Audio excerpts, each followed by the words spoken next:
Hey folks, welcome to the tutorial on SculptGL. Today I'm going to be showing you some of the basics of working with the software, and we will start to make our animal. The first thing you're going to do, of course, is just go to the website. You can find that link in the lesson folder. And when you start, what you're going to see here is just a basic shape, what we call a primitive. So in this case it's a sphere, but you can see there are a number of other primitives, a cube, a cylinder, and a torus. We're going to be starting with the cylinder because we are working on an animal model, and animals, generally are going to be closer to a sphere than anything else to get started with. First thing I want to do before we even start modeling is talk a little bit about moving the camera around. This is a really, really important skill to master before we even begin building. And so by moving the camera, what I mean is being able to look at your model from a couple of different perspectives.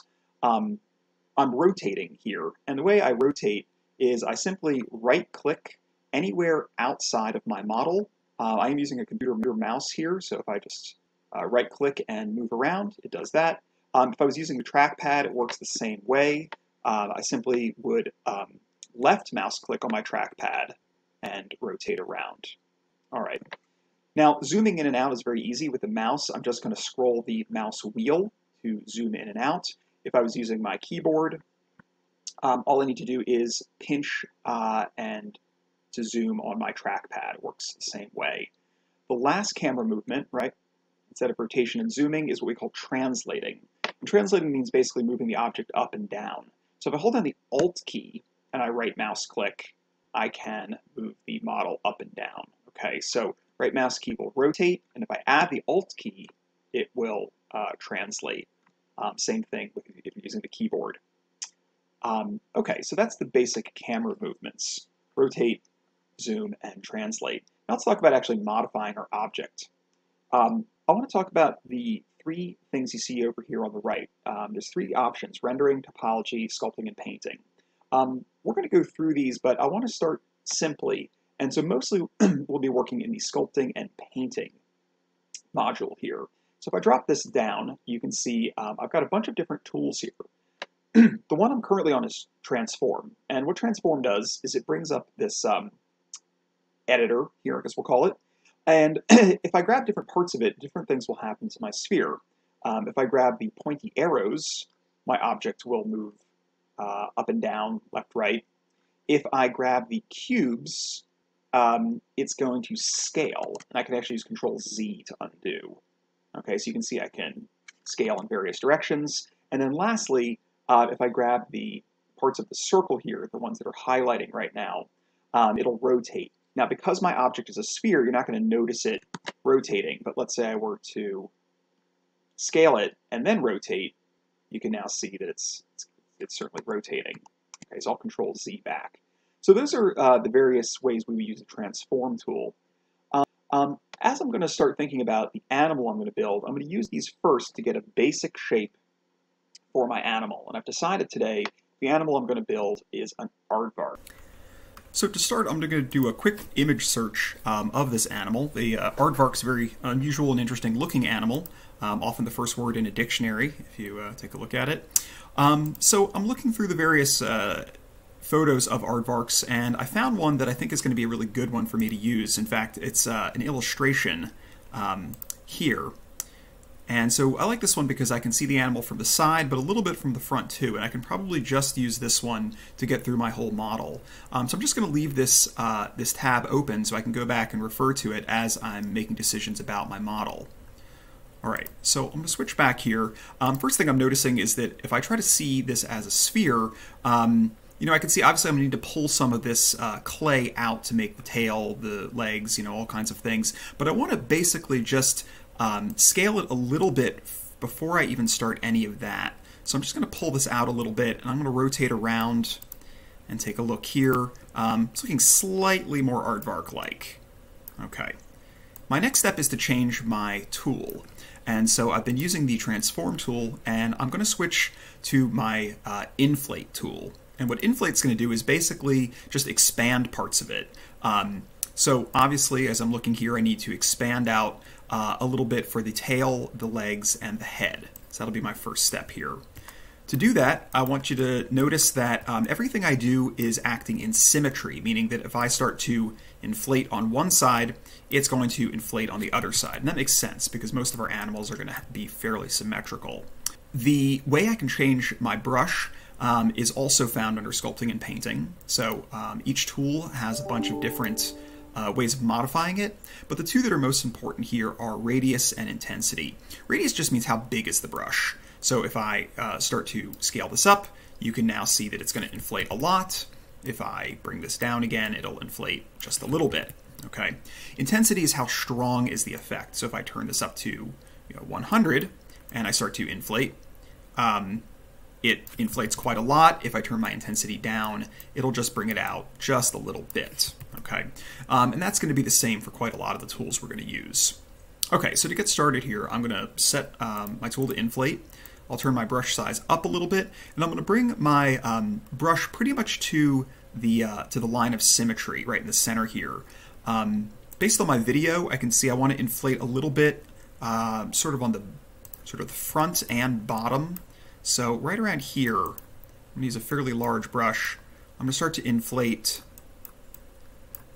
and maybe that's a little bit big. I'll bring that radius down a little bit. Okay, so I'm starting to bring the neck and head out a little bit over here, and then I'll rotate around to the back. I'm taking a look at where the tail comes out. It looks like it's again sort of towards the bottom here. So I'll come around to the back of the creature and begin to inflate that tail. I probably need to turn the intensity up and the brush size down. There we go. Okay, so I'm just going to bring out actually the tail just a little bit. I'm not really going to go very far with it, and you'll see why in a minute. I'm also going to work on the legs now, so I'm going to rotate so I can see the bottom of the creature. Okay, I'm sort of looking at its belly now, and I'm looking at the position of the legs here. It looks like the back legs are much, much bigger than the front legs. So if I want to work on the back legs, I'm going to start to inflate out a little bit here. And I'll start to bring those down a little bit, and just until they start to come out like that. Okay, and I'll start to work on the front legs as well. They're a lot smaller, so I'm going to reduce the size of my brush, and I'll start to bring them out like this. Okay. So, not exactly an aardvark yet, but we're starting to see the forelegs and the head and neck and tail form. Now let's say you made a mistake. You don't really like the way something looks. Hitting the control key and the Z will undo, but let's say you want to just sort of smooth something out. You don't really like the way it's coming out. There's another tool I want to introduce you to, right? So far we've talked about inflate and transform. The next one is going to be smooth and flatten, and these work pretty similarly. I'm going to use smooth here, and again you can see it's got a radius and intensity. If I increase this, what I can do is just paint over an area, and it'll basically push it back in and kind of get rid of any kind of lumpiness or weirdness that might have happened. So you can see it just sort of kind of undoes it and just brings it back to looking like a sphere. So smooth you can think of as kind of like your erase tool. But once I've got these pieces ready to go, I do want to pull out my legs now, and I am going to switch to another tool. All right, so the one we're going to use is drag. And this works really well once you already have a little bit of clay sort of pulled out. So if I click drag, I'm just going to put it right on the bottom of the legs here, and I want to look back at my aardvark. So it looks like they sort of come back and then forward again a little bit. So I'm actually going to undo what I just did. Zoom in a little bit here. Okay, so I'm going to bring these legs back a little bit, and you want to keep moving around your model to make sure that it's looking right. And you can always switch back and forth between various tools. If I want to be a little bit bigger, I can switch back to my inflate. And I'm just going to start to slowly lengthen these legs using inflate and drag. And so I'll start to, I didn't really like that, start to pull these legs around until they start to get the shape that I'm looking for. So it takes quite a lot of rotation. If things start to get kind of weird looking, you can see here it's getting, the geometry is getting a little bit kind of strange. Again, just switch back to smooth, and smooth that out again. Okay. I'm going to work on this for a couple of minutes, and you can see the next couple of steps, they'll be sped up in the video.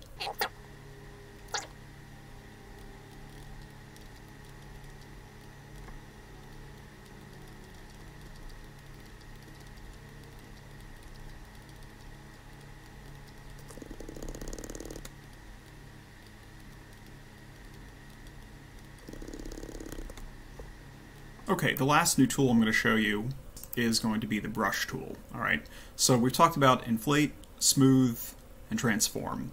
Brush is going to just basically add more clay.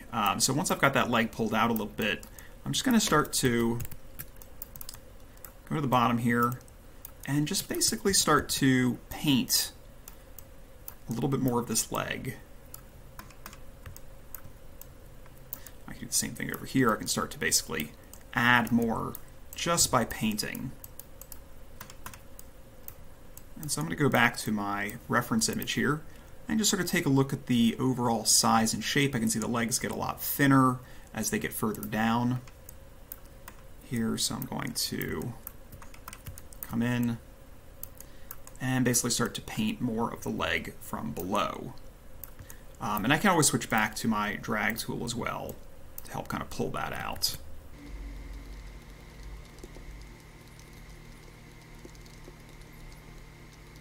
Now, if things are starting to look really funky like this, they're getting these kind of weird triangles forming, that's okay. There is a way we can fix that, which I'll show you in just a minute. I'm just going to get the basic length set up. So let's zoom out here. Okay, we're getting there.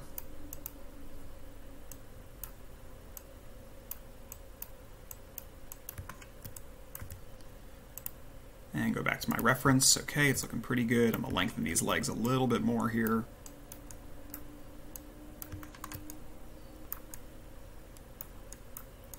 And of course you always want to check from various angles because sometimes things look fine from one perspective, but then you realize it doesn't quite look right over here. So again, I'm just going to use my drag to increase my size here and sort of pull these legs back in just a little bit.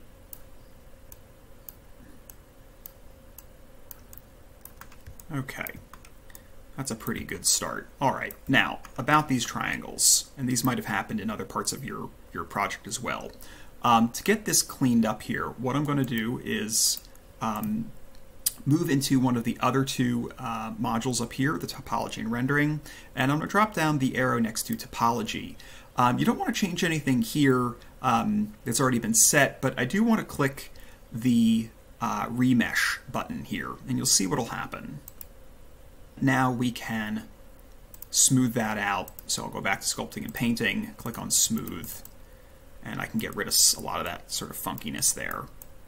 Okay, so remesh is a great tool when things start to look really, really weird. Okay, just you know, it'll basically just sort of fix a lot of those issues for you, and you can basically click that whenever you want. So now I'm just going back after I hit remesh. I'm just going to continue to smooth until things look nice and clean again.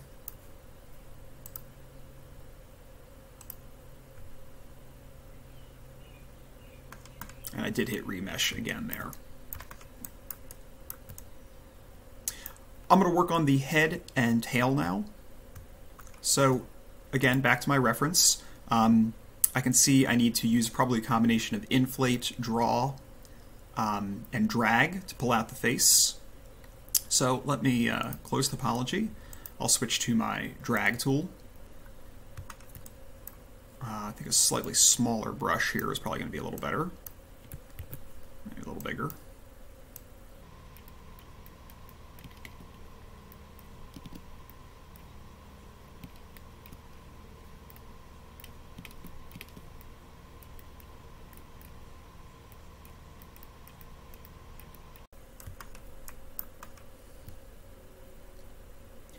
I'll use a small brush to start the ears. You could probably also use inflate. I want to make sure those are going in the right place on the head. Okay, that's looking pretty good there. Maybe I'll draw in a little bit more of a brow ridge for my aardvark. Okay, once I've got those little bits started there with the brush tool, I can switch to my drag tool and start to pull them up. Again, always going back to my reference. All right, and let's see, I think I need to make that nose a little bit longer still. So again, I have a lot of options in terms of my tools here. I could try a little bit of inflation, maybe here at the, right on the front.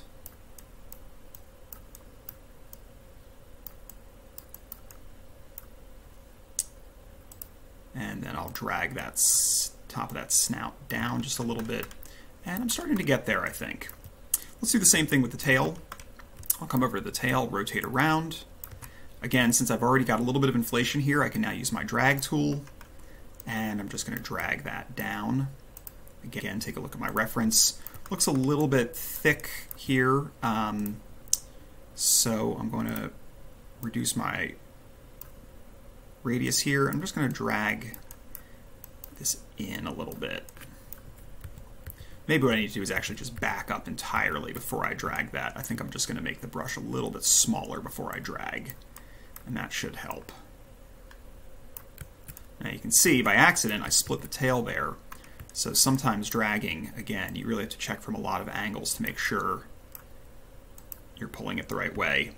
And if I don't like the way that it looks, again, use that smooth tool to kind of fix things up, smooth that out anywhere it kind of looks awkward. All right, now that I've got that somewhat worked out, it's probably a good time for me to remesh. So I'm just going to, again, drop down topology. I'm going to look for that remesh link here, and I'll click it. And again, it smoothed it out a little bit there. Okay, let's wrap up for the week. What we're going to do first is to turn off the grid. If we go under Scene here, you can see there's a checkbox next to Show Grid. I'm going to get rid of that. We don't really need that, and I probably could have done that at the beginning as well. Most importantly, we need to save this so that we can close this tab and reload where we left off.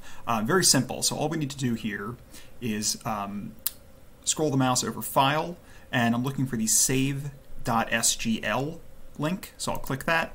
And you can see it automatically saves it. You can see it's called yourmesh.sgl down here. I can click on the little arrow and click Show in Folder to show you where it went, and that is to your Downloads folder. The way that you would be able to find that if you went through File Explorer is just to click on your File Explorer window, find your Downloads folder on your computer, which should be somewhere on the left here, and you can see the file I just downloaded is right here. I can give it a new name. Okay, I'm going to rename this Aardvark New, because I already have an earlier one, and I'll click Enter. And that file is just going to sit there until you're ready to start back up next time. So let's say it was time to begin again. Let me clear my scene here. Okay, so let's say you reloaded the website, your aardvark is not there, or whatever animal it is. You're just going to go to File, and then go to Add. Now, it's kind of like Open, so I'll click that. Navigate to my Downloads folder. I'll go to find my file, aardvarknew.sgl, and click Open. And now I'm back where I was. Okay, so I'd like you to get about this far this week. If you have any issues, please contact me. Next week, we'll continue to refine the form and add color. All right, see ya.